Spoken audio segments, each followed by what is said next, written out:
Episode 18, The Enemy is Within.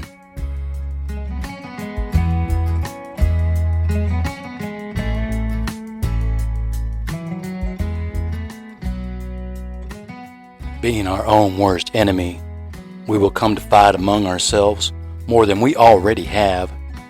The tale told before already stated, war is inevitable and natural, though that was not necessarily a prediction. It was just a fact. Everyone dies someday. There is nothing truly prognosticating about predicting someone's death. It will happen. There is more to this than can be explained easily. For centuries, poets have tried to foretell the future, with some success and mostly failure. The mystery of it all becomes an understanding, just as we understand that time travel is impossible. It is the principle of paradox in prediction that reveals the truth of such conviction. We cannot travel back in time to kill Adolf Hitler before his rise to power and aggression, hoping it would prevent those tragic losses we know from the river of history. A paradox would likely occur such that the traveler would not ever have existed to travel in time at all. History would then right itself, and the events would still happen.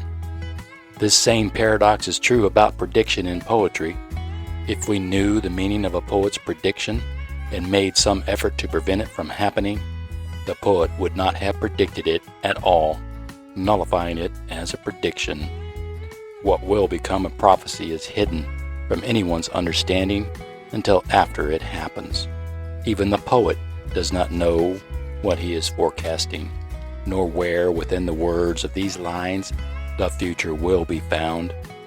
It could be years, months, days, or even centuries before anyone would really know.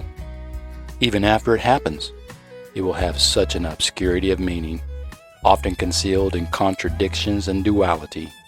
A word with a different spelling, a backward phrase, the wrong pronoun, a hidden anagram formed from the letters of words in a line, a misdirection, miscue, a mistaken meaning, and it could mean something completely different later than we think it means right now.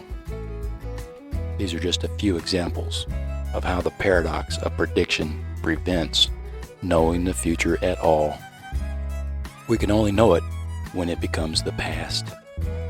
Keep this in mind as you listen to these tales.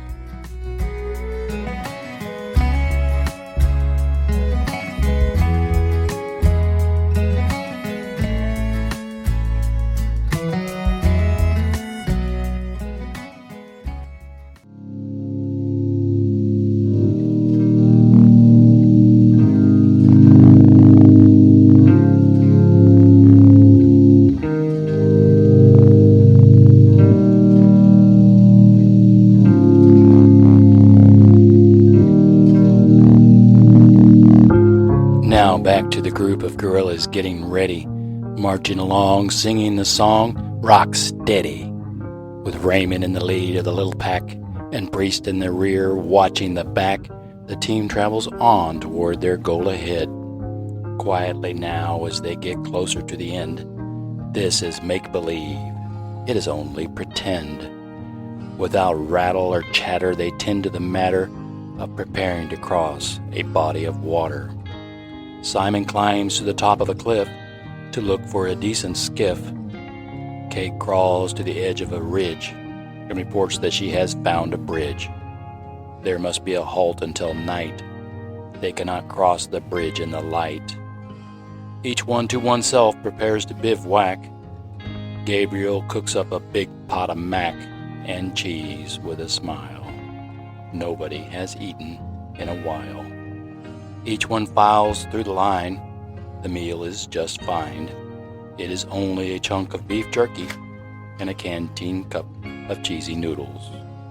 They wolf it all down like a pack of hungry poodles. It does not take very long for that feeling so strong. Each must find a quiet place and make a strange face in the bushes. When nature calls, all must answer. After such relief, though comic it is true, they gathered together to discuss what to do. As the sun sits down slowly in its rocking chair, the moon pokes its visage high.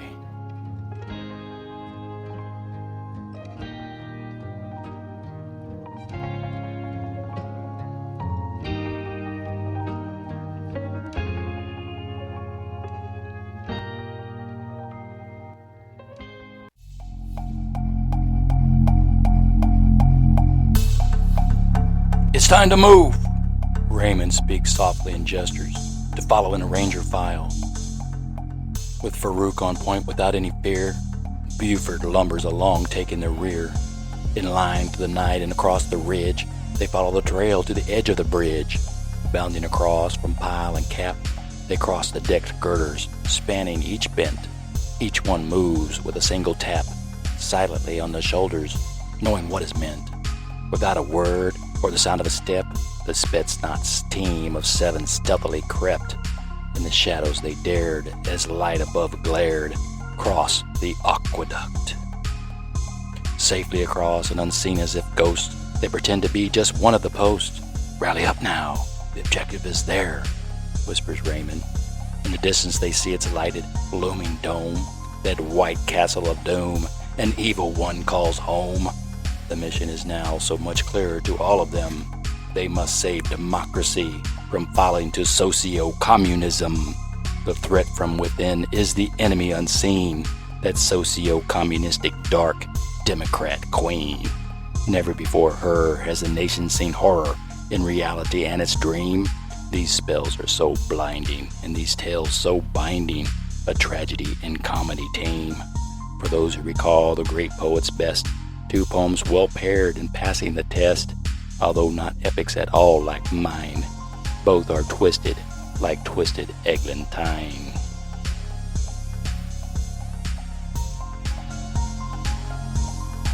This has been The Enemy is Within. Thank you for listening. I am Michael.